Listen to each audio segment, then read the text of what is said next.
హల్లెలూయా, హల్లెలూయా. మరి గడిచిన బుధవారం బైబిల్ స్టడీలో మనం ఆదికాండం 13వ అధ్యాయం మొదటి నుంచి 9 వచనాలను ధ్యానించుకున్నాం. ఈరోజు 10వ వచనం నుంచి చివరి వరకు ధ్యానించుకున్నాం. ఒకసారి మీ బైబిల్ తీసి మరి ఆదికాండం 13వ అధ్యాయం 10వ వచనాన్ని చదువుకుందాం. లోతు తన కన్నులెత్తి యోర్దాను ప్రాంతం అంతటిని చూచెను. యెహోవా సొదొమ గొమొర్రాలను పట్టణం నాశనం చేయక మునుపు సోయరుకు వచ్చు వరకు అదంతయు యెహోవా తోటవలెను, ఐగుప్తు దేశవలెను నీళ్లుపారు దేశమై ఉండెను. ఇక్కడ 9వ వచనం వరకు కూడా మనం చదువుకున్నప్పుడు అబ్రాహాం గారికి, లోతు గారికి, వారి పనివారకు వచ్చినటువంటి సమస్యల కారణంగా వారు ఒకరినొకరు మరి దూరంగా వెళ్ళాలి అన్నటువంటి ఆలోచన కలిగి ఉన్నారు. ఆ ఆలోచనతో అబ్రాహాం గారు మరి లోతు గారికి ఒక అవకాశం ఇచ్చాడు. ఏమన్నాడు? ఇదిగో నీకు మొదటి అవకాశం ఇస్తున్నాను, నువ్వు ఎటు వెళ్ళాలనుకుంటావు వెళ్ళు, తర్వాత నేను వెళ్తాను అని అన్నాడు. వెంటనే లోతు మరి ఏమాత్రం అబ్రాహాం గారి సలహా తీసుకోలేదు, లేదంటే ప్రార్థన చేయలేదు, దేవుని చిత్తం కొరకు అడగలేదు.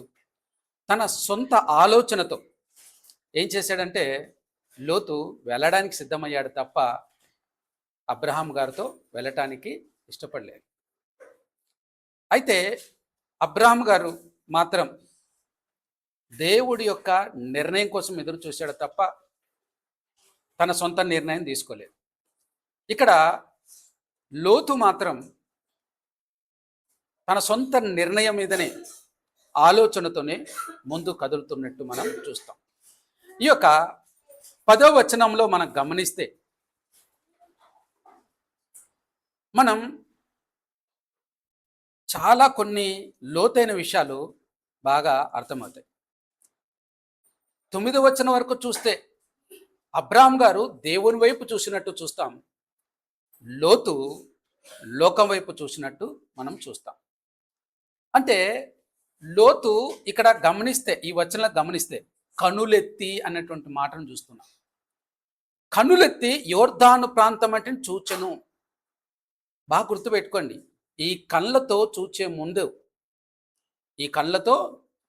ముందు హృదయంలో ఒకటి ముందు జరుగుతుంది. హృదయంలో కలిగిన కోరికను బట్టే ఈ కళ్ళు పనిచేయడం మొదలు పడతాయి. అందుకే వాక్యం సెలవిస్తుంది, నీ అవయవములను దుర్నీతి సాధములుగా ఎంచుకోవద్దు అంటాడు. అంటే ఏంటి? నీ యొక్క చేతులు, కాళ్ళు, కళ్ళు ఇవన్నీ కూడా పాపం చేసే కంటే ముందే నీ హృదయంలో ఆలోచన పడుతుంది. అంటే నీ హృదయంలో ఆలోచన చేస్తావు, నీ హృదయంలో చూసేస్తావు అంతా కూడా. ఇక్కడ హృదయంలో కలిగిన కోరికను బట్టి లోతు చూస్తూ ఉన్నాడు. హృదయంలో ఉన్న కోరికను బట్టి లోతు తన కళ్ళతో, శరీర కళ్ళతో చూస్తూ ఉంటున్నాడు. చూడండి, అబ్రహాము దేవుని వాగ్దానాన్ని నమ్మాడు, లోతు కనిపించని అవకాశాన్ని నమ్మాడు. ఇక్కడ చూడండి, లోతు ప్రార్థించాడని చెప్పట్లేదు, దేవుని చిత్తాన్ని అడిగాడని కూడా బైబిల్ ఏమీ చెప్పలేదు. అతడు కేవలము సొంత నిర్ణయం తీసుకున్నాడని మాత్రం చెప్తాం. అక్కడ గమనిస్తే యోర్దాను మైదానమంతయు అన్నటువంటి పరిస్థితి చూస్తే, యోర్దాన్ లోయ ఆ కాలంలో అత్యంత సారవంతమైనటువంటి ప్రాంతాల్లో ఒకటి. మనం యెహోషువ గ్రంథంలో కూడా చూస్తాం ఎట్లా యోర్దాన్ నది పారుతూ ఉండేదో. ఇక్కడ యోర్దాన్ నది ఎట్లుండేదంటే నీరు సమృద్ధిగా ఉండేది. దాని కారణంగా పశువులకు మేత విస్తారంగా ఉండేది. అంతేకాకుండా వ్యవసాయానికి అనుకూలంగా ఉండేది. వ్యాపార పరంగా, ఆర్థిక పరంగా అది చాలా ఆకర్షణీయమైన ప్రాంతంగా ఉంటుంది. లోకం ఎలా ఉంటుంది? ఇలాగే ఆకర్షణీయంగా ఉంటుంది. పలానా చోటుకి వెళ్తే నీకు మంచిగా సమృద్ధి కలుగుతుంది, పలానా చోటు ఉంటే సమృద్ధి కలుగుతుంది, అక్కడ చూడు, ఇక్కడ చూడు. అపవాది ఎప్పుడు కూడా నీ చూపులను దేవుని వైపు కాకుండా లోకం వైపు చూసేలా ప్రోత్సహిస్తుంది. ఎప్పుడు కూడా లోకంలోనే నువ్వు బాగుంటావు, లోకంలోనే సంతోషం ఉంటుంది, లోకంలోనే ఆనందం ఉంటుంది, ఎక్కడ దొరకదు అని చెప్తా ఉంటుంది. చూడండి, వ్యాపార పరంగా, ఆర్థిక పరంగా మరి చాలా ఆకర్షణీయం కనపడుతుంది యోర్దాను మైదానం అంతా కూడా. కానీ మానవ దృష్టిలో లోతు చేసిన ఎంపిక ఎలా ఉంది? చాలా తెలివైన నిర్ణయం తీసుకున్నాడు. మరి నయమాను కూడా చాలా తెలివైన నిర్ణయం తీసుకున్నాడు అనుకున్నాడు. ఏమన్నాడు? నేనైతేనా, నా గురువు గారికి అయితే ఏమి చేత కాదు, నేనేం చేస్తాను, అదంతా తీసుకుండేవాడిని. ఎందుకు అవకాశాన్ని వదిలేసుకుంటున్నారు? ఆ డబ్బులతో పని జరగదు, ఆ యొక్క వస్త్రాలు లేకపోతే ఎట్లా, మన హోదా ఎక్కడ, తినే తిండి, కట్టుకుండే బట్ట, ఉంటే ఇల్లు, దీని గురించి ఆలోచిస్తున్నాడు నయమాను. కానీ భవిష్యత్ కాలం గురించి ఆలోచించలేకపోయాడు. ఇక్కడ లోతు కూడా ఏమాత్రం ఆలోచన లేకుండా సొంత నిర్ణయంతో నేను తెలియమంతుని అనుకుంటున్నాడు. అబ్రాహాం గారికి తెలియలేదు, నాకు బాగా తెలుసు, నాకు అన్నీ తెలుసు, నేను ఎటు వెళుతున్నానో అది కరెక్ట్ మార్గం అని అనుకుంటుంటాడు.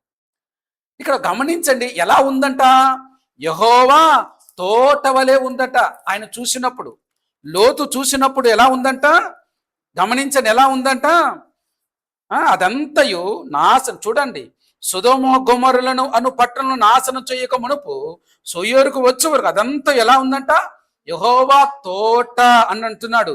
మరొక మాట అంటే ఐగుప్తు దేశం వలె నువ్వు అంటున్నాడు. ఈ రెండు పోలికలు చూడండి బాగా. యెహోవా తోట వలె, ఇది ఎలా ఉంది? ఏదేను తోట వలె, ఏదేను తోట వలె. ఆదికాండం 2వ అధ్యాయంలో, అంటే పచ్చదనం బాగా ఉంది, నీరు బాగా పారుతున్నాయి, సమృద్ధి బాగా ఉంది, చూడ్డానికి పచ్చని పైర్లు, పంటలు అద్భుతంగా ఉంది, నీరు సమృద్ధిగా ఉంది, ఫలవంతమైన భూమిలా కనిపిస్తుంది. మోసే గారు ఉద్దేశపూర్వకంగా ఈ పోలిక రాశాడు. ఉద్దేశపూర్వకంగానే యెహోవా తోటవలే అని రాశాడు. అంటే వ్యంగ్యంగా రాసినట్టు అది. అంటే అక్కడ అర్థం ఏంటంటే వివరిస్తున్నాడు అన్నమాట. లోతు ఎంత పతనం వైపు వెళ్తున్నాడు అనటానికి చెప్తా ఉంటున్నాడు. అది ఎలా కనపడుతుంది? అబ్బా, ఈ మాట దేవుని మాట వలే ఉందే. కొందరు ఆలోచన చెప్తే ఎలా ఉంటది? అబ్బా, దేవుడే దిగొచ్చి చెప్పినట్టుంది అన్నట్టు ఉంటుంది. ఎంత అద్భుతంగా ఉంటుందో మాట. అబ్బా, నిజంగా దేవుడు చూపించిన మార్గంలోనే ఉందే అన్నట్టు ఉంటుంది.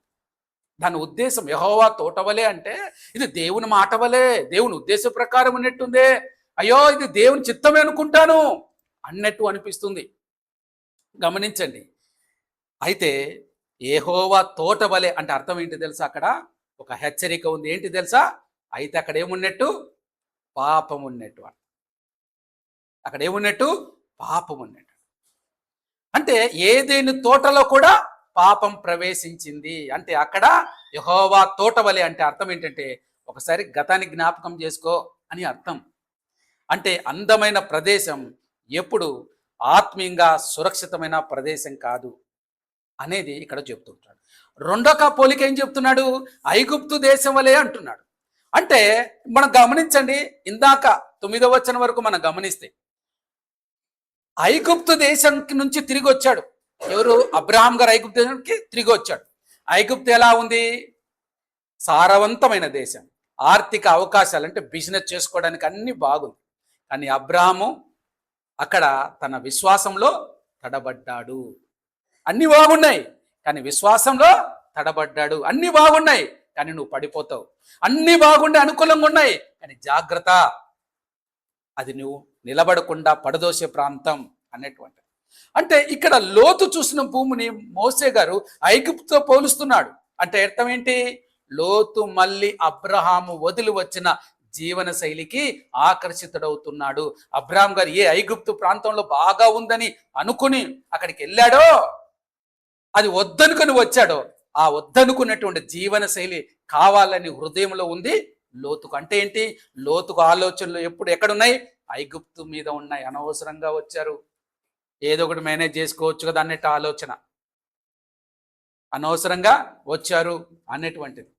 గమనించారా? ఇశ్రాయేలు ప్రజలు కూడా ఆనాడు ఐగుప్తు దేశం నుండి వచ్చినప్పుడు అక్కడే మేలు, ఐగుప్తులో మాకు కూరగాయలు, ఉల్లిళ్ళు వెల్లుల్లి, అబ్బా ఎంత సమృద్ధిగా ఉండే, మాకు ఇక్కడ అడుగు అరణ్యంలో మాకేం దొరుకుతున్నాయి అని దేవుని పైన మోసే పైన శనిగారు, కొనిగారు. ఎందుకు? ఐగుప్తు ఆలోచనలు ఇంకా వాళ్ళ మెదడులో ఉంటున్నాయి. రక్షింపబడిన తర్వాత కూడా నీకు ఇంకా లోకపు ఆలోచనలు, రక్షణ పొందకముందు ఏ జీవితపు కోరికలు ఆలోచనలు ఉన్నాయో అవి ఇంకా నీలో ఉంటే మాత్రం లోతు పరిస్థితి నీకు ఎదురవుతుంది అని దేవుడు హెచ్చరిక చేస్తూ ఉంటున్నాడు. సొదొమోను గొమొర్రాను నాశనం చేయకమునుపు అనేటువంటి వాక్యాన్ని జోడించాడు అక్కడ. అంటే అర్థం ఏంటి? ఎందుకంటే ఈ పుస్తకాన్ని మొదట చదివిన ఇశ్రాయేలుకు సొదొమ గొర్రె నాశనం గురించి అప్పటికే తెలుసు కాబట్టి, అది జరిగిపోయిన తర్వాత రాసినటువంటిది కదా. కాబట్టి అక్కడ అందుకే మోసే చెప్తూ ఉంటున్నాడు, ఇప్పుడు చాలా అందం కనిపిస్తుంది ఈ ప్రదేశమే తర్వాత దేవుని తీర్పుకు గురవబోతా ఉంది, దేవుని గురవుతా ఉంది. అంటే అర్థం ఏంటి? కళ్ళకు కనిపించేది అంతా దేవుని దృష్టిలో మంచిది కాదు అనేటువంటి హెచ్చరిక కనపడతాం. గమనించండి, ఇంకా లోతు సొదొమకు వెళ్ళలేదు. లోతు ఇంకా సొదొమకు వెళ్ళలేదు, ఒక అడుగే వేశాడు. పాపములో పడిపోవడం అనేటువంటిది ఒక్క రోజులో జరగదు, కానీ ఎలా జరుగుతుంది? మొదట చూస్తాం, ఇష్టపడతాం, ఎన్నుకుంటాం, దగ్గరికి వెళ్తాం, నివసిస్తాం, చివరికి బందీలైపోతాం. ఒక క్రమం. అదే యాకోబు రాసిన మొదటి పత్రిక 14-15 వచనాలు ఉన్నటువంటిది. శోధన ముందు, శోధన కంటే ముందేంటి? దురాశ. ఈ దురాశ ఎప్పుడైతే చూస్తావో, చూడగా నీలో ఆశ పుడుతుంది. ఆశ పుట్టగానే శోధనలు రావడం మొదలైతే, శోధన వచ్చిందా నువ్వేమైపోతావు? పాపంలో పడిపోవడం జరుగుతుంది. పాపం నిన్ను మరణానికి తీసుకెళ్తుంది. ఇది ఒక క్రమంలో జరిగేది. ఒకరోజు చూస్తాను, చూసినంత ఇప్పుడు మొబైల్లో చూసినట్టు అలా గుర్తుంటే చూస్తావు, అవి గుర్తుండిపోతాయి. ఎక్కడ గుర్తుండిపోతాయి? హృదయంలోకి వెళ్ళిపోతాయి.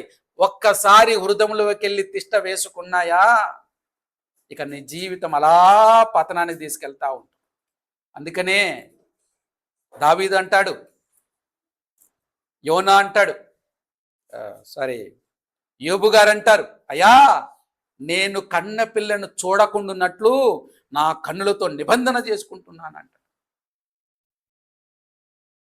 దేవా నేను పాపములో పడిపోకుండాన్నట్లు నా ఆత్మీయ నేత్రాలు తెరువు ప్రభు అంటే దావీదు అంటాడు. అంటే ప్రాబ్లం, సమస్య ఎక్కడుంది? హృదయంలో కోరిక పుడుతుంది, బాగానే ఉంది. హృదయంలో కోరికను బట్టే ఇన్స్ట్రక్షన్స్ వెళ్తూ ఉంటాయి. మెదడులో ఆలోచన, దాని ప్రకారం అది చూడు, ఇది చూడు, అది మాట్లాడు, ఇది మాట్లాడు, అక్కడికి వెళ్ళి ఇది. అందుకనే మొట్టమొదటిగా ఏది శుద్ధిగా ఉండాలని దేవుడు అడుగుతున్నాడు? నీ కళ్ళలో ఏమీ లేదు, నీ చెవులలో ఏ పొరపాటు లేదు, నీ నోట్లో ఏమీ లేదు. ఏ సమస్య ఉన్నదంట నీ హృదయంలోనే. నీ హృదయం ఘోరమైన వ్యాధి గలది అని వాక్యం చెప్తోంది. చూడండి, యేసు క్రీస్తు ప్రభు కూడా అరణ్యంలో శోధించబడ్డాడు. మన మత్తయి సువార్త 4:8-10 వచనాలు చూసినప్పుడు సాతాను ఆయనకు ప్రపంచ రాజ్యాల మహిమను చూపించాడు. కానీ యేసు ప్రభు కళ్ళకు కనిపించిన ఏం కనిపించింది? లోకం కనిపించిందా? కనిపించలేదు. తండ్రి చిత్తాన్ని ఎన్నుకున్నాడు. యేసు ప్రభు కూడా చూశాడు అక్కడ, కానీ దేన్ని ఎన్నుకున్నాడు? అంటే నువ్వు చూడొచ్చు, చూడటం జరగటం అనేది కామన్గా జరుగుతుంది. తెలియకుండా బలవంతంగా చూసే పరిస్థితి వస్తుంది, వినే పరిస్థితి వస్తుంది. కానీ ఎన్నుకోవడం మాత్రం నీ హృదయానికి సంబంధించింది. అది నీ హృదయంలో జరిగే క్రియ. కాబట్టి జాగ్రత్త అంటాడు. లోతు తన కళ్ళను అనుసరించాడు, క్రీస్తు మాత్రం తండ్రి చిత్తాన్ని అనుసరించాడు. మనం నిర్ణయాలు ఎలా తీసుకుంటున్నాం ఈ రోజుల్లో? ఒకసారి ఎక్కువ జీతం వస్తే చాలు అనుకుంటాం, ఎక్కువ డబ్బులు వస్తే చాలు అనుకుంటాం, మంచి అవకాశం అయితే సరిపోతుందని భావిస్తాం. లేక దేవుని చిత్తం ఏమిటో కూడా అడగకుండానే చేస్తూ పోతూ ఉంటాం. గుర్తుపెట్టుకోండి, ప్రతి మంచి అవకాశం దేవుని అవకాశం కాకపోవచ్చు. ప్రతి పచ్చని మైదానం దేవుని చిత్తం కాదు అనేది గుర్తుపెట్టుకోవాలి. అంటే అర్థం ఏంటి? ఈ వచనం మనకు నేర్పించే పాఠం, కళ్ళకు కనిపించేది ఎల్లప్పుడూ దేవుని చిత్తం కాదు. నిర్ణయాలు ప్రార్థనతో దేవుని వాక్యానికి లోబడి నిర్ణయం తీసుకోవాలి. భౌతిక సమృద్ధి ఆత్మీయ భద్రతకు హామీ కాదు. లోకంలో ఉన్న సంపద ఇవి మన భద్ర, నేను హ్యాపీగా ఉంటానని అనుకోవద్దు. లక్షల డబ్బులు ఎత్తిపెట్టుకున్నారు, డిమానిటైజేషన్ అయిపోయింది, ఏమంటారు అది అయిపోయింది, డబ్బులన్నీ ఏమైపోయినాయి? చెడిపోయినట్టు అయిపోయింది పరిస్థితి. యాకోబు లేదంటాడు, నీ ధనమంతా చెడిపోయాను అంటాడు. ఏమైపోయింది? ఒక అడుక్కుండే ఆమె దగ్గర చాలా లక్షలు ఉన్నాయంట డబ్బులు, పాపం ఏం లాభం? కోట్లు సంపాదిస్తాం, ఏం లాభం? అంటే ఏంటి? డబ్బు ఉంటే క్షేమమని కాదు, భౌతిక సమృద్ధి ఆత్మీయ భద్రతకు హామీ కాదు. చిన్న రాజీలు అంటే ఏం కాదులే, చూస్తే తప్పేముంది, అక్కడికి వెళ్తే తప్పు, ఇది చేస్తే తప్పేముంది, నేనేమన్నా తప్పు చేస్తున్నానా, నేను అక్కడికి వెళ్తే తప్పేముంది, ఇక్కడికి వెళ్తా. జాగ్రత్త, ఈరోజు ఆ యొక్క రాజీనే రేపు నీ జీవితాన్ని నాశనం వైపు తీసుకెళ్ళి జాగ్రత్త. గుర్తుపెట్టుకోండి, దాని అర్థం ఏంటంటే సంపద, అందం, అభివృద్ధి స్వతహాగా చెడ్డవని కాదు అర్థం. లోతు చేసిన తప్పు ఏంటి? సారవంతమైన భూమిని ఎన్నుకోవడం కాదు, దేవుని చిత్తాన్ని పరిగణకులు తీసుకోకుండా కేవలం కంటికి కనిపించిన దాని మీద ఆధారపడి అదే నమ్మడం. అంటే అందుకే అంటారు, కళ్ళకు చూసిందంతా నిజం కాదు, పచ్చకామెరలోకి లోకమంతా పచ్చ కనపడుతుంది. లోపం ఎక్కడుంది? లోకంలో ఉందా? మన కళ్ళలో ఉంది అని అదే చెప్తూ ఉంటున్నారు. సరే, ఇక 11వ వచనానికి వెళ్ళిపోదాం. 11వ వచనం. కాబట్టి లోతు తనకు యోర్దాను ప్రాంతమంతటిని ఏర్పరచుకొని తూర్పుగా ప్రయాణం చేసింది, అట్లు వారు ఒకరికొరకు వేరై పోయిరి. ఇక్కడ గమనిస్తే 9వ వచనంలో అబ్రాము లోతుకు మొదటి ఎంపిక ఇచ్చాడు. 10వ వచనంలో కళ్ళతో చూసి యోర్దాను మైదానాన్ని పరిశీలించాడు. ఇక్కడ 11లో నిర్ణయాన్ని అమలు చేస్తూ ఉంటున్నాడు. ఒక మనిషి పతనానికి ఎలా వెళ్తాడు అనేది లోతు జీవితమే ఒక ఉదాహరణ. చూడండి, కేవలం లోతు భౌతికంగానే కాదు విడిపోతున్నది, ఇక్కడ ఆత్మీయంగా కూడా విడిపోతున్నాడు. ఆత్మీయంగా కూడా విడిపోతున్నాడు. అంటే ఇక్కడ ఇద్దరి యొక్క ఆత్మీయ జీవితాలు పరీక్షించుకుంటే లోతు యొక్క ఎంపిక ఎలా ఉంది? తన కొరకు ఉంది, తన సొంత ఉద్దేశం, తన ఉద్దేశం కొరకు ఉంది. ఇక్కడ మోసే ఉద్దేశపూర్వకంగా ఉపయోగించినటువంటి పదం అది ఏంటి? లోతు తనకు యోర్దాను ఏర్పరచుకున్నాడు అనేటువంటి పదం. దేవుడు ఏం కోరుతున్నాడు అని అడగట్లేదు, అబ్రాహాముకి ఏది మంచిదని ఆలోచించలేదు, తనకు ఏది లాభమని ఆలోచించాడు. తనతో పాటు ప్రయాణం చేస్తున్నాడు, ఇద్దరు వెళ్తుంటున్నారు ఒక ప్రాంతానికి, ఒక చోటుకి వెళ్తున్నారు అనుకోండి, తనతో పాటు వచ్చిన వ్యక్తి గురించి ఆలోచించాడు. వాడు ఎట్లన్నా పోని, నాకు ఇష్టమైంది ఏదనేది ఆలోచిస్తాడు. నేను బాగుంటే చాలు, వాడు ఎట్లా నాశనం అయిపోయి. అలాంటి నిర్ణయాలు తీసుకుంటున్నారు ఈ రోజుల్లో. చూడండి, దేవుడు మనకు ఎన్నుకొనే స్వేచ్ఛ ఇచ్చాడు, ఫ్రీ విల్ ఇచ్చాడు, బలవంతం చేయలేదు, బంధించలేదు, నువ్వు ఇదే చేయి అదే చేయలేదు, నీకు జీవ మరణాలను ఎదురుగా పెట్టాడు. ఎంపిక నీ చేతిలో ఉంది. ఎంపిక చేసిన తర్వాత వచ్చే ఫలితాలను కూడా ఒకవేళ నువ్వు ఏది ఎన్నుకుంటావో దాన్ని తగిన ఫలితాన్ని నువ్వు అనుభవించాల్సిందే. గమనించండి, లోతు స్వేచ్ఛను ఎన్నుకున్నాడు. అబ్బా, నేను లోకంలో స్వేచ్ఛగా ఉంటాను, నేను అద్భుతంగా ఉంటాను అనుకున్నాడు. చాలా మందికి దేవుణ్ణిలో ఉండటం అంటే ఒక బంధించినట్టు ఉంటుంది. ఈ ప్రార్థన చేయి, ఎలా చేయి, ఎన్ని గంటలే, అన్ని చేయండి, ఎంత అబ్బా నన్ను ఎవరో బంధించినట్టుంది. బంధించలేదు నిన్ను, నీకు స్వతంత్రని ఇచ్చాడు దేవుడు. క్షణకాలంలో ఆరిపోయేటటువంటి దీపం లాంటి ఈ జీవితం కాదు, శాశ్వత కాల జీవితం వైపు ఆలోచన చేయని చెప్తూ ఉంటున్నాడు దేవుడు. ఇక్కడ గమనించండి, లోతు స్వేచ్ఛను ఎన్నుకున్నాడు. తర్వాత సొదొములోని పాపం, యుద్ధం, చెర, చివరకు దేవుని తీర్పు, ఇవన్నీ ఆ నిర్ణయంతో ముడిపడి ఉన్నాయి. అవునా కదా? ఇక్కడ నిర్ణయం తీసుకున్నాడు, వెళ్ళాలి అని ఒక నిర్ణయం తీసుకున్నాడు. ఆ నిర్ణయంతో పాటు భవిష్యత్తులో జరిగే యుద్ధాలు, చెరలు, పాపము, శాపము, మరణం అన్నీ కూడా ఆ నిర్ణయంలో ఉన్నాయి. అంటే ఈరోజు నువ్వు తీసుకున్న ఒక నిర్ణయం నీ భవిష్యత్తును ఉంటుంది. అందుకే చూడండి, పెళ్లి చేసుకునే ముందు లైఫ్లో జరిగేది ఒకటిసారి. ఒక్కసారి పెళ్లి చేసుకొని అడుగు పెట్టామా, మన ఇష్టమైనా సరే, కష్టమైన, నష్టమైన, బాధ అయినా, ఇరుకైనా అనుభవించాల్సిందే. తప్పించుకొని పోవడానికి లేదు. అలా తప్పించుకొని పోతే తీర్పు నీ ఇంటనే మొదలవుతుంది అనేది గుర్తుపెట్టుకోవాలి. చూడండి, ఇక్కడ ఇంకొక మాట తూర్పు దిక్కుకు వెళుతుంటున్నాడు. మోసే తీర్పు దిక్కు అనేటువంటి ప్రత్యేకంగా ఎందుకు పేర్కొన్నాడు? ఆదికాండంలో తూర్పు దిశకు ఒక సాహిత్యపైన ప్రాముఖ్యత ఉంది. ఫర్ ఎగ్జాంపుల్, ఆదికాండం 3:24 చూస్తే ఆదాము అవ్వలు ఏదైనా తోట నుండి వెళ్ళిన తర్వాత తూర్పు వైపున కెరూబులను ఉంచాడు. తూర్పు వైపున కెరూబులను ఉంచాడు. 4:16 కయ్యను యెహోవా సన్నిధిని విడిచి తూర్పునున్న నోదు దేశానికి వెళ్ళాడు. ఇక 11:2 బాబేలు గోపురం కట్టిన వారు తూర్పు వైపు వెళ్ళి అక్కడ స్థిరపడ్డారు. ఇవి ఒక ఖచ్చితమైన నియమం కావు. అయితే ఆది కాండంలో తూర్పు దిశ చాలాసార్లు దేవుని ఉద్దేశానికి దూరం అవుతున్న కథనాల సందర్భంలో కనిపిస్తుంది. అంటే అర్థం ఏంటి? వాస్తుందనా? అంతేగా అనుకుంటారు చాలామంది. మీ బైబిల్లో కూడా తూర్పు మంచిది పడమర కాదు, దాని అర్థం అట్లా కాదు. అలా తీసుకొని మన ఇష్టాన్ని ఇంటర్ప్రిట్ చేసుకొని తప్పుడుగా బైబిల్ని తీసుకెళ్ళి దానికి దీనికి ముడిపెట్టవద్దు. ఆత్మీయంగా ఆలోచించడం మొదలు పెట్టాలి. ఇది కేవలం 2 కుటుంబాలు విడిపోవడం మాత్రమే కాదు. అప్పటి నుండి అబ్రాహాము దేవుని వాగ్దాన మార్గంలో కొనసాగుతారు. లోతు సొదొమ వైపు ప్రయాణంలో ప్రారంభిస్తారు. చూడండి, ఈ నిర్ణయమే తర్వాత అధ్యాయాలు ఎన్ని ప్రభావవంతమైన పరిస్థితుల్లో చూస్తాం. చూడండి, ఈ వచనంలో అబ్రాహాం గురించి ఒక్క మాట అయినా ఉందా? లోతు గురించే. ఎందుకంటే పరిశుద్ధాత్మ దేవుడు లోతు నిర్ణయం పైనే దృష్టి పెట్టాడు.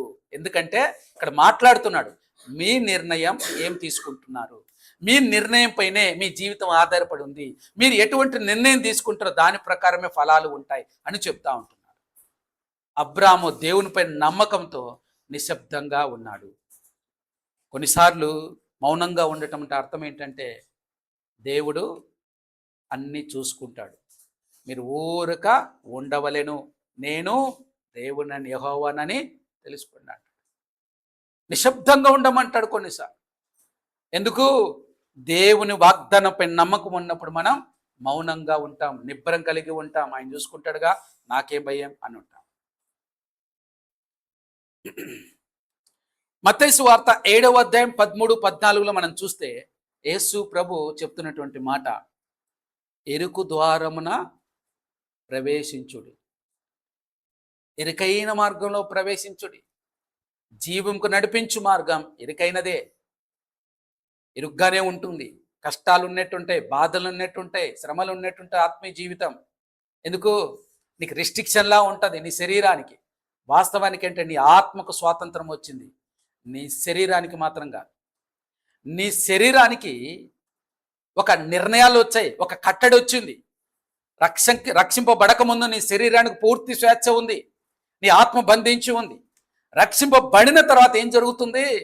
నీ శరీరానికి ఒక కట్టడి వచ్చేసింది, నియమాలు వచ్చేసాయి. నీ ఆత్మ మాత్రం స్వేచ్ఛ కలిగింది. ఎందుకు? ఇప్పుడు దేవునితో మమైకమైపోతూ ఉంది. కాబట్టి లోతు విశాలమైన సులభం కనిపించే మార్గాన్ని ఎన్నుకున్నాడు. అబ్రాహాం గారు కష్టమైనా పర్వాలేదు, నష్టమైనా పర్వాలేదు, ఈ భూమి సారవంతం లేకపోయినా పర్వాలేదు, నా దేవుడు చెప్పిన మాట వింటాను, అదే నాకు సరైన మార్గం అనుకున్నాడు అబ్రాహాం. మన జీవితంలో కూడా అనేక నిర్ణయాలు వస్తాయి.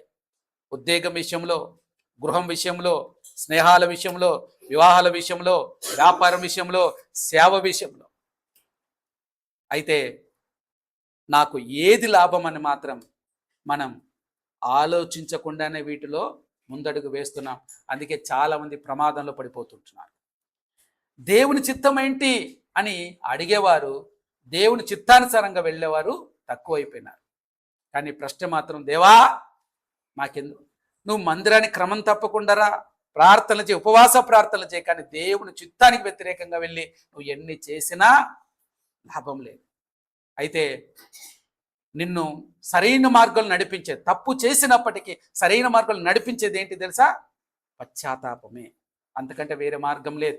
అబ్రాహాం గారు ఐగుప్తు నుంచి పశ్చాత్తాపంతో తిరిగి వచ్చాడు, అందుకే దీవించబడ్డాడు. కాబట్టి మనం తీసుకున్న ప్రతి నిర్ణయం మన జీవితాన్ని ప్రభావితం చేస్తుందని గుర్తుపెట్టుకోండి. దేవుడు ఎన్నుకునే స్వేచ్ఛనిచ్చాడు, కానీ ఫలితాలు కూడా వస్తాయి అనేది గుర్తుపెట్టుకోవాలా. మన స్వార్థం ఆధారంగా తీసుకున్న నిర్ణయాలు దీర్ఘకాలిక సమస్యలకు దారి తీస్తాయి. దేవుని చిత్తం లేకుండా తీసుకున్న మంచి నిర్ణయం కూడా చివరికి మంచిది కాకపోవచ్చు. ఈరోజు మంచిది అనిపిస్తుంది, దేవుని చిత్తం లేకుండా తీసుకోవడం, కానీ రేపది ఏం చేస్తుంది? భయంకరమైన శాపాన్ని తీసుకొని వస్తుంది.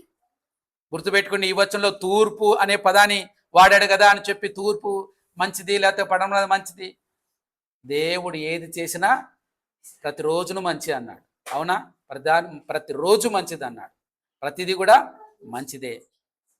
అక్కడ మోసే గారు సాహిత్యపరంగా ఉపయోగించిన పదము తప్ప, అది వర్ణించడానికి ఉపయోగించిన పదము తప్ప, అక్కడున్న పరిస్థితులను వర్ణించడానికి ఉపయోగించిన పదాలు తప్ప, వాటితో ఏదో తూర్పు మంచిది, పడవన మంచిది, ఉత్తరం దక్షిణం మంచిది, పొద్దులే తూర్పు దిక్కు తీసి దండం పెట్టుకొని కాదు అర్థం. అవునా? పొద్దు లేవగానే తూర్పు తీసి దండం పెట్టుకొని కాదు. ఎన్ని గుర్తు పెట్టుకోవాలి. ఇక 12వ వచనం చదువుకుందాం. అబ్రాము కనానులో నివసించెను. లోతు ఆ మైదానమందున్న పట్టణముల ప్రదేశములో కాపురముండి సొదోమ దగ్గర తన గుడారం వేసుకున్నాడు. చూసారా? లోతు కదలిక చూస్తున్నారా? చూశాడు. ఫస్ట్ ఏం చేశాడు? చూశాడు, ఎన్నుకున్నాడు, ఇప్పుడు అడుగులు వేస్తున్నాడు. ఇప్పుడు ఏం చేశాడు? అక్కడ గుడారం వేసుకున్నాడు. గుడారము వేసుకున్నాడు.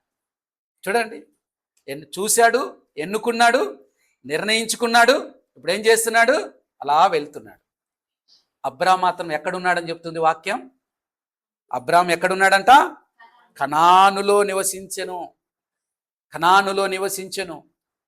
కానీ లోతు సొదొమ వైపు కదులుతున్నాడని మోసే గారు ఉద్దేశపూర్వకంగా రాసినటువంటి మాట. అబ్రాము కనాను దేశం నివసించెను. చాలా చిన్న వాక్యమే ఇది, కానీ లోతైన సత్యాన్ని తెలియజేస్తుంది. ఏంటి? అబ్రాము తనకు సారవంతమైన భూమి వచ్చినట్లుగా, సారవంతమైన భూమి వచ్చినట్లు కనిపించటలేదు. అది తక్కువ సారవంతమే, కరువులు ఇంకేమైనా రావచ్చేమో, కానీ దేవుడు వాగ్దానం చేసిన దేశాన్ని మాత్రం విడిచిపోలేదు. ఎందుకు? అనుభవంతో నేర్చుకున్న పాఠం. ఒకప్పుడు వెళ్ళాడు, కరువు వచ్చింది, ఐగుప్తుకి వెళ్ళాడు, కానీ ఇప్పుడు ఏ పరిస్థితి అన్నా రాని నా దేవుడు చూసుకుంటాడని అనుభవం నేర్పుతుంది పాఠం. అందుకనే ఎప్పుడైనా జీవితంలో కష్టాలు శ్రమలు ఎందుకు అనుమతిస్తాడు? జీవిత అనుభవాలు, అనుభవంతో నీ జీవితాన్ని ముందు తీసుకెళ్లాలని కోరుకుంటాడు దేవుడు. గుర్తుపెట్టుకోండి, అబ్రాహాము గారి యొక్క నమ్మకం అక్కడున్నటువంటి భూమిపై లేదు, అక్కడున్నటువంటి ఏమంటారంటే విలువైన వాటి మీద లేదు, నాణ్యత పైన లేదు, కానీ దేని మీద ఉంది? దేని మీద ఉంది? దేవుని వాగ్దానం పైంది. వాగ్దానం ఇచ్చాడుగా, వాగ్దానం చేసిన వాడు నమ్మదగిన వాడు, ఆయన చూసుకుంటాడు అని. గమనించండి, ఇంకొక మాట ఇక్కడ గమనించండి బాగా. లోతు పశువుల కాపరిగా గుడారంలో నివసించే వ్యక్తి కనిపించాడు. ఇప్పుడు ఎక్కడికి వెళ్తున్నాడంట? అక్కడ ఏం రాసి ఉంది చూడండి. మైదానమందున్న పట్టణముల ప్రాంతంలోకి ప్రవేశిస్తున్నాడు. చూడండి, ప్రతి మాట అక్కడ రాయబడిన ప్రతి మాట ఎంత జీవిత సత్యాన్ని నేర్పిస్తుందో. మనం ఎంతసేపు అబ్బా అక్కడ బాగుంటుంది, ఇక్కడ బాగుంటుంది, ఇది బాగుంటుంది అనే ఈ ఆలోచనతోనే ఉంటున్నాం మనం. అదే అంటున్నాడు, పట్టణాలు దేనికి సూచిస్తాయి? వ్యాపారాలు బాగుంటాయి, సంపద బాగుంటుంది, సౌకర్యాలు బాగుంటాయి, విలాసవంతంగా ఉంటుంది, సామాజిక ప్రభావం ఉంటుంది, అన్నిటికీ కేంద్రాలు, అన్ని అవకాశాలు ఇచ్చాయి. కానీ అదే సమయంలో ప్రమాదాలను కూడా తెస్తాయి అన్న సంగతిని మర్చిపోవద్దు. ఇక్కడ చూడండి, తన గుడారములను సొదొమ దగ్గర వేయించాడంట. అంటే అర్థం ఏంటి? మోసే ఇంకా లోతు సొదొమలో నివసించాడని చెప్పట్లేదు, ఇంకా నివసిస్తున్నాడని చెప్పట్లే. ఏం చెప్తున్నాడు? సొదొమ వరకు వెళ్ళాడు. ఇక మనసు మారి ఎనికి వస్తాడేమో, మనసు మారి అయ్యో లేదు అబ్రాహాం గారు ఎక్కడుంటే అక్కడ ఉంటే మంచిది కదా అని ఎనికి వస్తాడు. కొన్నిసార్లు తప్పు నిర్ణయాలు తీసుకుంటాం. తప్పిపోయిన కుమారుడు వెళ్ళాడు, తండ్రి చూశాడు మారతాడని తీసుకున్నాడు, వెళ్ళాడు, తండ్రి చూస్తున్నాడు, మారిపోయి వస్తాడేమో అని చూశాడు, కానీ వచ్చాడా? రాలేదు. అలా వెళ్ళిపోయాడు. ఎప్పుడు వచ్చాడు? చివరికి నాశన పరిస్థితుల్లో వచ్చాడు. కానీ తప్పిపోయిన కుమారులో ఉన్నటువంటి గొప్పది ఏంటి తెలుసా? తిరిగి వచ్చాడు పశ్చాత్తాపంతో. అది గొప్ప విషయం. అబ్రాహాము గారు కూడా ఐగుప్తుకి వెళ్ళాడు, కానీ తిరిగి కనానికే వచ్చాడు, కానీ వేరే ప్రాంతానికి వెళ్ళలేదు. ఇది గుర్తుపెట్టుకోవాలి. సొదొమను చూశాడు లోతు, దాని వైపు వెళ్ళాడు, ఇప్పుడు గుడారము దగ్గరగా వేసుకున్నాడు. అంటే అర్థం ఏంటి తెలుసా? పాపానికి నాశనానికి దగ్గరగా వెళ్తున్నాడు అని వర్ణించడం. ఆదికాండం 14:12 మనం చూస్తే ఎక్కడున్నాడు ఇప్పుడు? గుడారం దగ్గర వేసుకున్నాడు. ఎక్కడైనాడు ఇప్పుడు? 14:12 సొదొమలోనే నివసిస్తున్నాడట. చూసారా, పాపం అనేది ఎలా క్రమంగా అతని జీవితంలోకి ప్రవేశిస్తుందో మనకు అర్థమవుతాం. చూడండి పాపం యొక్క క్రమం ఎలా ఉంటుంది. లోతు జీవితాన్ని గమనించండి. 10వ వచనం సొదొమ ప్రాంతాన్ని చూశాడు. 11వ వచనం ఆ ప్రాంతాన్ని ఎన్నుకున్నాడు.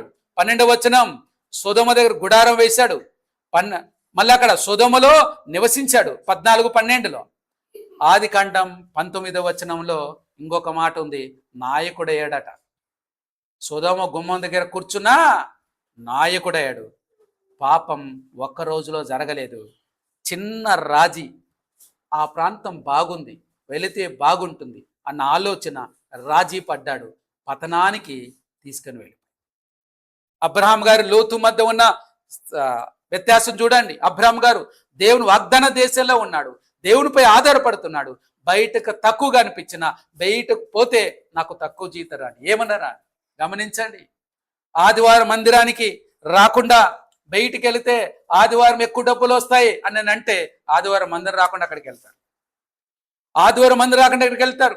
బయట నాకు బాగా వస్తుంది, ఈ రోజు వెళ్తే 100 రూపాయలు వస్తుంది అంటావు. గుర్తుపెట్టుకో, ఈ రోజు 100 రూపాయలు నీకు రావచ్చేమో, రేపు లక్షల కోట్ల అప్పులు చేసి పరిస్థితి వస్తుంది. ఎందుకు తెలుసా? నువ్వు ఎలా క్రమముగా బతకాలో, ఏ విధంగా నువ్వు ఆశీర్వదించబడ్డాలో ఒక క్రమాన్ని నేర్పిస్తుంది వాక్యం. ఆ వాక్యానికి దూరం అవుతున్నావు అంటే అర్థం ఏంటంటే లోతులాగా నీవు పాపానికి చేరువవుతున్నావని అర్థం. లోతు చూడండి, బయటకు చాలా మంచి అవకాశాన్ని ఎన్నుకున్నాడు, ఆత్మీయంగా ప్రమాద ప్రాంతానికి వెళ్ళిపోయాడు. అందుకే కొరింథీయులకు రాసిన మొదటి పత్రిక 15:33 అంటుంది, అందరికి బాగా తెలిసిన వాక్యమే, దుష్ట సాంగత్యం మంచి నడవడిని చేరుకున్నమాట. లోతు మొదట సొదొమ ప్రజలలా మారలేదు, కానీ వారి మధ్య జీవించటం ప్రారంభించాడు. పరిసరాలు మన జీవితాన్ని ప్రభావితం చేస్తాయి, అందుకనే గుర్తుపెట్టుకోండి, యేసు ప్రభు పాపులతో కలిసి ఉన్నాడు, కానీ పాపములో నివసించలేదు. అపోస్తలుడైన పౌలు అంటాడు, బాబు ఒకవేళ మనం నిజంగా అన్యులతో సహవాసం చెయ్యొద్దు అని అంటే నువ్వు ఇక్కడ కాదు, అడవులో ఉండిపో, వెళ్ళి అరణ్యాల్లో ఉండు, అక్కడ ఎవరు ఉండరు కదా. ఎందుకంటే ఉండేదంతా తక్కువ రక్షణ కలిగిన తక్కువ మంది ఉన్నారు. నువ్వు అడవులో ఎక్కడో ఉండాలి. మరి ఏంటి, నువ్వు ఉండడంలో తప్పు లేదు. సముద్రంలో ఉంటుంది చేప, సముద్రపు నీరంతా ఉప్పుగా ఉంటుంది, చేపలో ఉంటుందా? అలాగే నువ్వు ఎక్కడ ఉన్నప్పటికీ కూడా నువ్వు ఎలా ఉండాలంట, నీతిలో జీవించాలి తప్ప పాపంలో కాదు. యేసు ప్రభు లోకానికి వెళ్ళాడు కానీ రక్షించడానికి వచ్చాడు. లోతు మాత్రం సొదొమను మార్చడానికి వెళ్ళలేదు, కానీ సొదొమ ప్రభావానికి లోనయ్యాడు, అంతే తేడా. అంటే మనం ఎక్కడికి వెళ్ళినా, ఏ ప్రాంతంలో ఉన్నా, ఏది ఉన్నా కూడా, ఏ పరిస్థితి వచ్చినా గుర్తుపెట్టుకోండి, అన్నీ బాగున్నప్పుడు మన ఆత్మీయ జీవితం బాగానే ఉంటుంది. చుట్టూ పరిస్థితులన్నీ వ్యతిరేకంగా ఉన్న నీ విశ్వాసాన్ని కాపాడుకోవడమే అసలైన ఆత్మీయత, సాకులు చెప్పడం కాదు. చాలామంది ప్రశ్న ఏమేస్తారు, అసలుకు ఏదైనా తోటలోకి అసలుకు ఆ చెట్లు పెట్టకపోతే అయిపోతుంది కదా, చెట్లే పెట్టు, అబ్బా ఇంకా దేవుడు నాకు ఈ కాళ్ళు చేతులు ఇచ్చి పని చేయకుండా కూర్చోబెట్టి భోజనం ఇస్తే సరిపోతుంది కదా, ఎంత బాగుంటుంది కదా, ఇలాగ ఆలోచిస్తాం కదా. అది కాదు. దేవుడు ఉద్దేశాలు, ప్రణాళికలు చాలా గొప్పగా ఉంటాయి.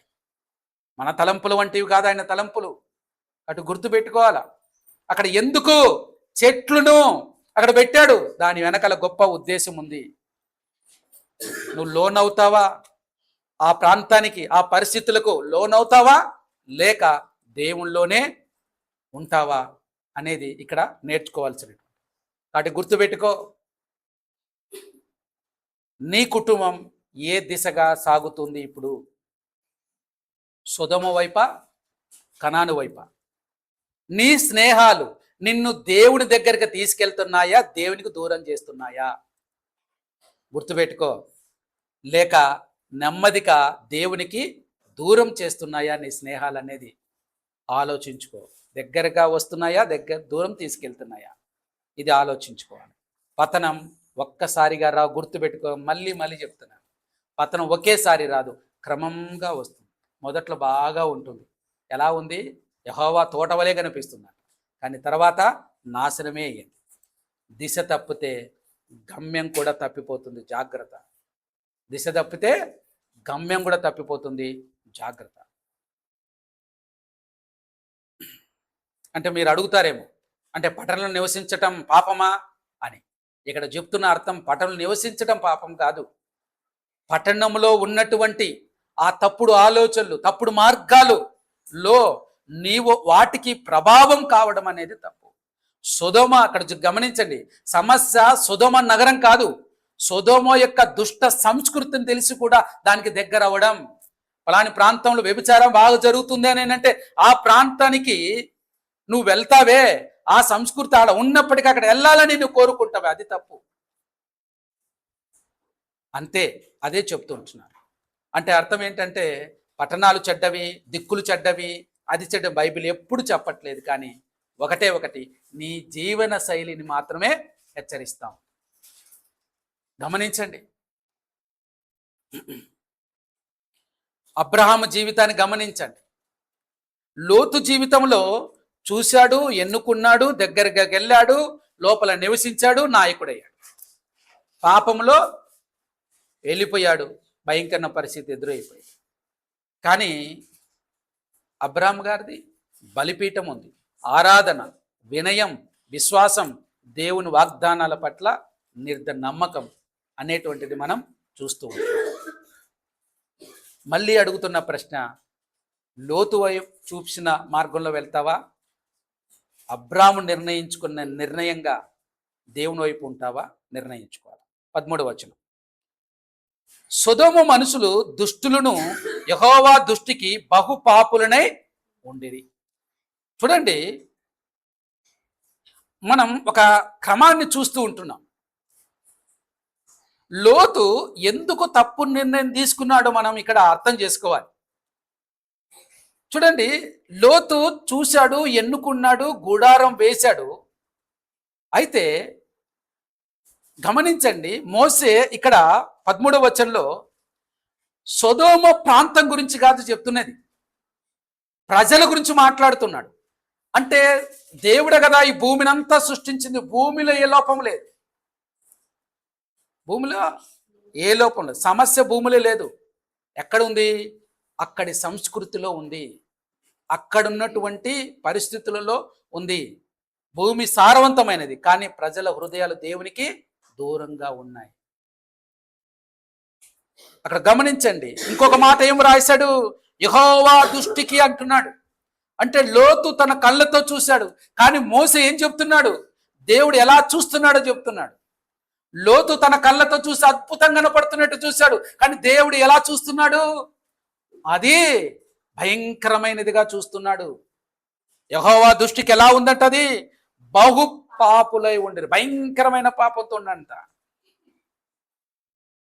పచ్చని భూమి, వ్యాపార అవకాశాలు, నీరు, సంపద, ఆపాబాబా ఎంత బాగుందో మన దృష్టికి, కానీ దేవుని దృష్టికి అది మంచిదిగా ఉండకపోవచ్చు. దుష్టత్వం, పాపం, తిరుగుబాటు ఉండవచ్చు. మహాదుష్టులు, హెబ్రీ భాషలో దీనికి రా అనే పదం ఉందట. అంటే అర్థం ఏంటంటే చెడు, దుష్టత్వం, నైతిక అవినీతి, దేవునికి విరోధమైన జీవితం. చిన్న చిన్న తప్పులు సూచించడం కాదు, జీవన విధానమే దేవునికి వ్యతిరేకంగా మారిపోయిందని చెప్పడానికి ఇక్కడ ఉన్నటువంటిది. ఘోర పాపులు అంటే పాపం ఎంత తీవ్రంగా ఉందో ఇక్కడ మనం అర్థం చేసుకోవచ్చు. కేవలం పాపులు మాత్రమే కాదు, యెహోవాకు విరోధంగా చూస్తున్నారంటే బహిరంగ దేవునికి తిరుగుబాటు చేసిన ప్రజలు అనేటువంటిది చూస్తున్నాం. సొదొమ పాపం ఏంటి? చాలా మంది సొదొమ పాపాన్ని ఒకే విషయాన్ని పరిమితం చేస్తారు. ఏంటి అక్కడ ఏముంది?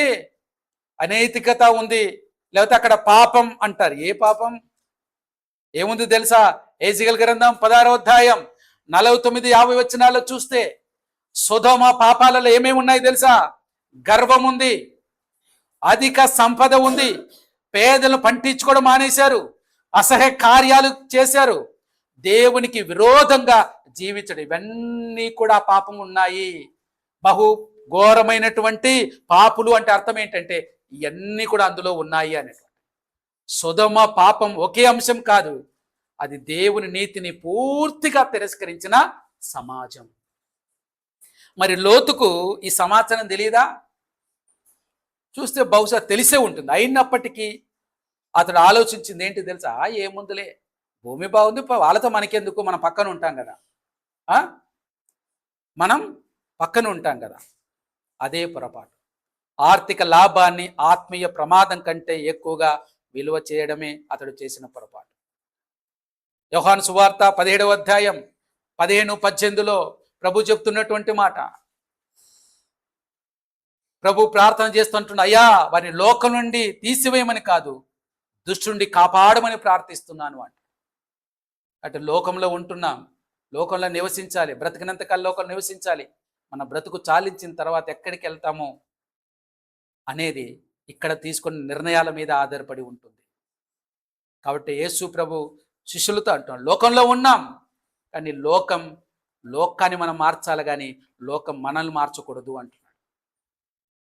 లోకం మనం మార్చొద్దు, లోకాన్ని మనం మార్చాలి. ఇది మనం చేయాల్సింది. తర్వాత వచనాన్ని అంటే ఇందులో ఈ వచనంలో దేవుడు బాహ్య రూపాన్ని కాదు హృదయాన్ని చూస్తాడు. భౌతిక సమృద్ధి ఆత్మీయ ఆరోగ్యానికి సూచిక కాదు. పాపపూరిత వాతావరణాన్ని తేలిక తీసుకోకూడదు.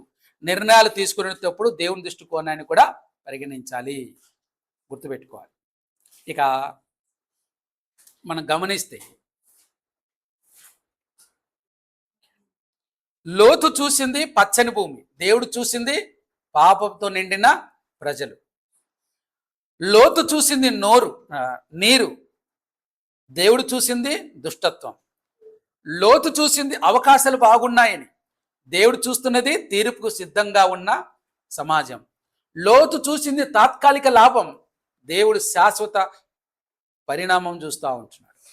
కాబట్టి మన కళ్ళకు కనిపించేది మరియు దేవుడు చూసేది ఎప్పుడు ఒకటిగా ఉండదు అనేది గుర్తుపెట్టుకోవాలి.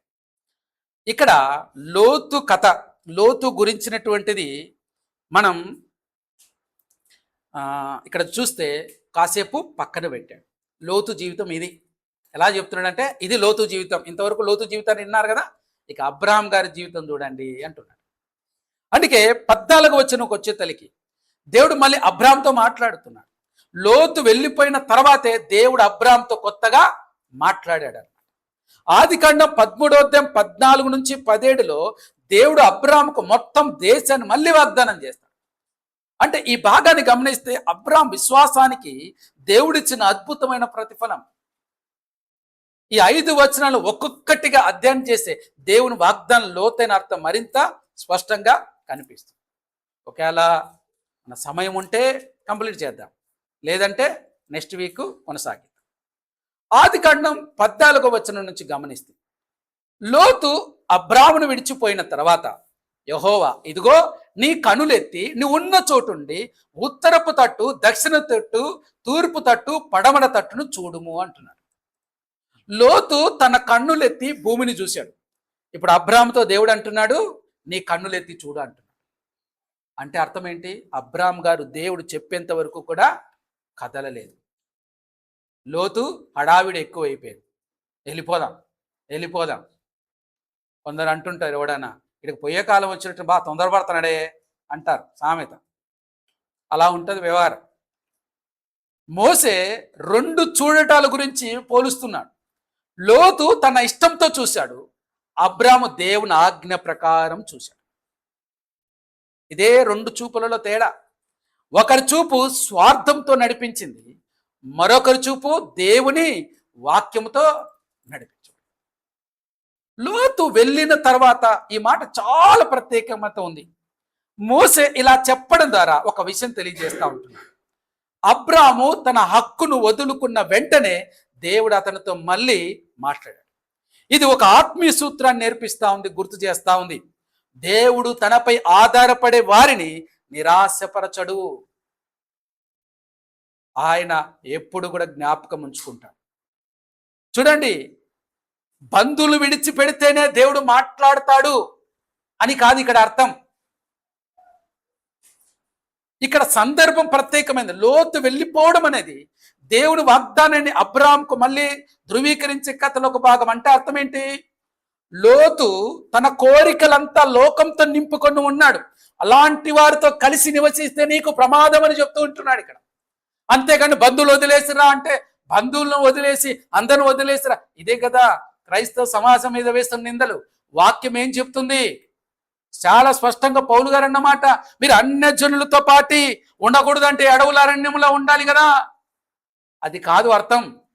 ఇక్కడ చెప్తుంటున్నాడు ఏంటంటే, ఎవరైతే లోకానుసారంగా ఉంటారో, నీ ఆత్మీయ జీవితాన్ని నాశనం చేసే పరిస్థితి ఉంటే అలాంటి వారికి దూరంగా ఉండు అంటాడు. అది గుర్తుపెట్టుకోవాలి. అబ్రాహాంతో ఏమన్నాడంట?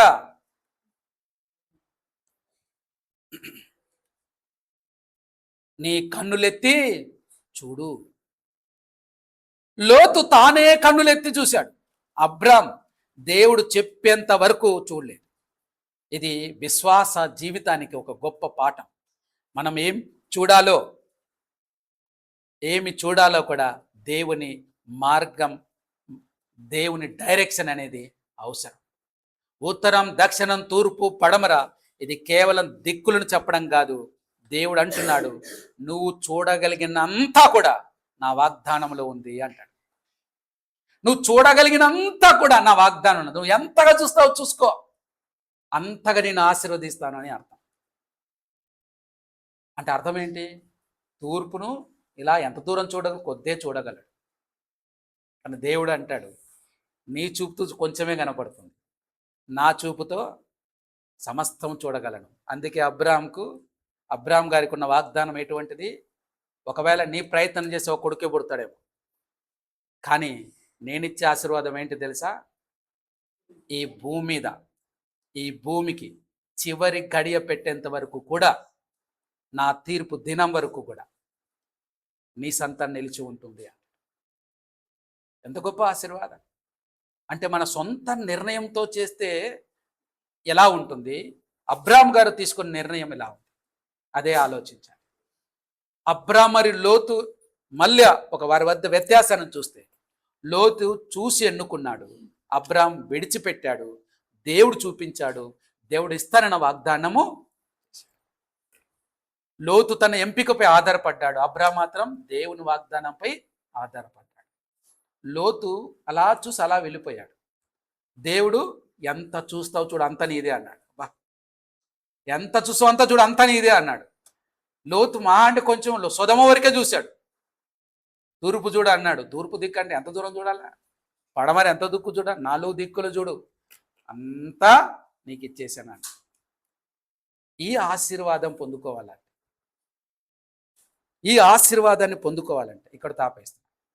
ఈ ఆశీర్వాదానికి నువ్వు పొందుకోవాలంటే నువ్వేం చేయాలా? ఒకటే, దేవుని పైన సంపూర్ణంగా ఆధారపడ్డాను.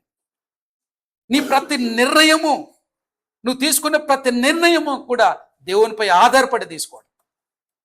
ప్రతి అడుగు దేవుని అడిగి దేవుని చిత్తంలో అడుగు వేయడం. ప్రతి ఆలోచన దేవుని అడిగి ముందుకెళ్ళడం. చూసేవి, మాట్లాడేవి, ఏమి చూడాలి, ఏమి చూడకూడదు, అన్నీ కూడా దేవుని అడిగి ముందుకెళ్ళడం. ఇది చేయవలసినటువంటిది.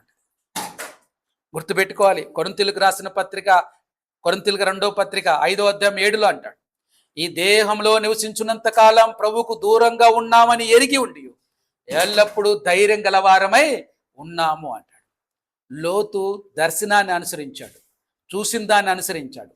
అబ్రాము విశ్వాసాన్ని అనుసరించాడు. పౌలు బోధిన సూత్రం అదే. అబ్రాము జీవితంలో ముందుగానే అది కనిపిస్తా. యేసు ప్రభు కూడా సిలువకు ముందు కనిపించిన మహిమను కాదు, తండ్రి చిత్తాన్ని చూశాడు. హెబ్రీయులకు రాసిన పత్రిక 12:2లో చూస్తే, తన ఎదుట ఉంచబడిన ఆనందం కొరకు అవన్నీ కూడా దేవుడు, ప్రభు సిలువ శ్రమలను సహించాడు అట. అబ్రాము కూడా తాత్కాలిక నష్టాన్ని చూసి నిరుత్సాహపడలేదు, దేవుని వాగ్దానాన్ని మాత్రమే చూశాడు. మనం కూడా కొన్నిసార్లు అనిపిస్తుంది, అయ్యో నేను మంచి అవకాశాన్ని కోల్పోయాను, ఇతరులకు మంచిగా వచ్చింది, వాళ్ళకు మంచిగా ఉన్నారు, వీళ్ళకు మంచి భాగం వచ్చింది, వాళ్ళు మంచి ఉద్యోగం వచ్చింది, వీరు మంచిగా నబ్బా నేను కూడా ఆ ఉద్యోగం పోయింటే ఇప్పుడు ₹1,00,000 వచ్చేది, 2,00,000 వచ్చేది, అయ్యో నేను వెనకబడిపోయానే అని అనుకుంటున్నాను. నేను కూడా సేవా జీవితంలోకి అడుగు పెట్టినప్పుడు వాళ్ళని చూసి వీళ్ళని చూసి అబ్బా నేను ఈ పాటికి అట్ల పోయింటే ఇట్లుంటే బాగుండేను, ఇదిగో నాతో పాటు ఆ సేవకుడు కూడా వచ్చాడు, కానీ ఆ సేవకుడు చూడు ఎంత స్థానంలో ఉన్నాడు, నేనేంటి స్థానంలో ఉన్నానని ఒక ఆలోచన కలిగింది ఒకప్పుడు. కానీ మన ప్రభు సరైన దిశ వైపు నడిపిస్తాడు. ఎందుకు తెలుసా? ఆయన చూపించిన దిశలో మనం వెళితే గమ్యం చేరుతాం. మనం చూసేటటువంటి దిశలో వెళితే గమ్యము తప్పిపోదు. గుర్తుపెట్టుకోండి, దేవుని చిత్తములో కోల్పోయినది ఏది నిజంగా నష్టం అవ్వదు. అందుకే దేవుని ప్రేమించు వారికి సమస్తము సమకూడి మేలుకే జరుగుతుంది తప్ప నష్టం ఉండదు. దేవుడు మనకు ఇవ్వదలిచిన దాన్ని సరైన సమయంలో సరైన విధానములో ఆయన అనుగ్రహించి తీరుతాడు. సమయం రావాలి. దేవుని కోసం వదిలిన దాన్ని దేవుడు ఎన్నడూ మర్చిపోడు. అవును, దేవుని కోసం నువ్వు ఒకవేళ నష్టపోతావేమో, దేవుడు ఆ నష్టాన్ని తన లెక్కలో వేసుకుంటాడు. నాకు గుర్తుంది బిడ్డ, నా గురించి నువ్వు ఏమి భరించావో నాకు తెలుసు, నా గురించి ఏమేం భరిస్తున్నావో, ఏం నష్టపోతున్నావో అన్నిటికీ లెక్క అప్పచెప్తలే, భయపడకు. సమయం వచ్చినప్పుడు దానికి తగిన ఫలం ఇస్తా. ఈరోజు డబ్బులు పోయాయని బాధపడకు, లేకపోతే నీకున్న గౌరవం పోయిందని బాధపడకు, నేను ఇంట్లో వాళ్ళు తక్కువ చూస్తున్న బాధపడకు, నీకు అవమానం కలుగుతుందని చిన్న చూపు చూస్తున్నాను బాధపడకు. ప్రతి నష్టాన్ని లెక్క పెట్టి ఒక దినం నేను నీకు ఇస్తాను అని దేవుడు చెప్తూ ఉంటున్నాడు. దేవుడు వాగ్దానం మన కళ్ళకు కనిపించే దానికంటే కూడా గొప్పది. ఈరోజు నువ్వు చూస్తున్న ఈ ఆశీర్వాదాలు, ఓ బా ఈ ఆశీర్వాదం, ఓ వాళ్ళు బాగున్నారు, వీటికంటే మించినదే దేవుడు నీకు ఇవ్వబోతున్నాడు. గుర్తుపెట్టుకో. అందుకనే దేవుడు నీకు ఆపుతున్నాడు. ఏది ఆపినా ఏది చేసినా ఆయన ఉద్దేశం వేరేగా ఉంది. విశ్వాస ఎప్పుడు తన నిర్ణయాలను దేవుని వాక్యంతో సరిచూసుకొని నడిపించుకోవాలి. దేవుడు తన సమయానికి తన వాగ్దానాలు మళ్ళీ ధృవీకరిస్తాడు, అబ్రాహాము జీవితంలో జరిగినట్టు. కాబట్టి ప్రతి త్యాగానికి వెంటనే భౌతిక ఆశీర్వాదం అనేటువంటి దానిని మనం ఇక్కడ అనుకోవడానికి వీల్లేదు. కానీ అబ్రాహాముతో దేవుడు మాట్లాడటం ఆయనతో చేసిన నిబంధన. ఈరోజు నువ్వు కూడా క్రీస్తులో ఉన్నావు అంటే అబ్రహాము యొక్క నిబంధనలో మరి నువ్వు కూడా ఉన్నావు. కాబట్టి క్రీస్తు కొరకు నువ్వు దేన్నైతే నష్టంగా ఎంచుకుంటావో, దేన్నైతే మరి వ్యర్థంగా ఎంచుకుంటావో వాటన్నిటి కూడా ఒక దిన లాభకరంగా ఉంటాడు. అంతేగాని అన్ని నష్టాలు ఆశీర్వాదాలు తీసుకొస్తాయని కాదు అర్థం. అర్థమవుతుందా? అటు దేవుని మీద విశ్వాసంతో నడిచే వారిని ఆయన మర్చిపోడు. తన చిత్త ప్రకారం వారికి మార్గం, ఆయన డైరెక్షన్ ఇచ్చి ధైర్యాన్ని ఇస్తాడు. గుర్తుపెట్టుకోండి, లోతు కన్నులెత్తాడు, అబ్రాహాముకు దేవుడు కన్నులెత్తమని చెప్పాడు. లోతు తానే ఎన్నుకున్నాడు, అబ్రాహాము దేవుడు చూపించాడు. తాత్కాలిక లాభం పొందాడు లోతు, అబ్రాహాము శాశ్వత వాగ్దానం పొందాడు. లోతు సుధమ వైపు వెళ్ళాడు, అబ్రాహాము దేవుని సన్నిధిలో నిలిచాడు. గుర్తుపెట్టుకోండి, మనిషి తన కళ్ళతో ఎన్నుకున్నది తాత్కాలికం, దేవుడు చూపించేదే శాశ్వతమే. అందుకనే ఈ యొక్క 14 వచనం వరకు, 10 నుండి 14 వచన ఈ 4 వచనాలు మనం గమనించిన దేవుడు మనకు ఒకటే అడుగుతుంటున్నాడు. అబ్రాహాము వలె నిబ్బరము కలిగి ఉంటావా, లేక లోతు వలె తొందరపడి వెళ్తావా? అబ్రాహాము వలె నా మీద ఆధారపడి ఉంటావా, లోతు వలె లోకంలోకి తాత్కాలిక సుఖాల వైపు పరిగెత్తుతావా? ఏది కావాలి? ఈరోజు బైబిల్ స్టడీలో దేవుడు అడుగుతున్న ప్రశ్న. ఈరోజు నీ హృదయాన్ని పరిశీలించు. లోతు లాంటి హృదయం కలిగి ఉన్నావా, అబ్రహాం గారి లాంటి మనసు కలిగి ఉన్నావు? ఏ హృదయంతో నువ్వు ఉన్నావు ఈరోజు ఇక్కడ? ఒక్కసారి నువ్వు పరీక్షించుకో. ఒకవేళ లోతు చూసినట్టుగా నువ్వు చూస్తున్నట్లయితే, లోతు హృదయం నీకుంటే ఈరోజు దేవుని వెంటనే అడుగు, దేవా నన్ను క్షమించు నాయన, లోతు హృదయం నాకొద్దు, అబ్రహాము హృదయం కావాలి, అబ్రహాము దీవెళ్ళు కావాలి, అబ్రహాము ఆశీర్వదించినట్టు, అబ్రహామును ఆశీర్వదించినట్టు నేను కూడా తండ్రి ఆశీర్వాదాలకు రా, అట్టి కృప నాకు దయచేయండి. ప్రతి ఒక్కరం ప్రార్థన చేసుకుందాం. కళ్ళు మూసుకొని దేవుని సన్నిధి ప్రార్థన చేసుకుందాం. మీలో ప్రేరేపించబడిన వారెవరైనా ఉంటే దయచేసి ప్రార్థన చేయవలసిందిగా మనవి చేస్తాం.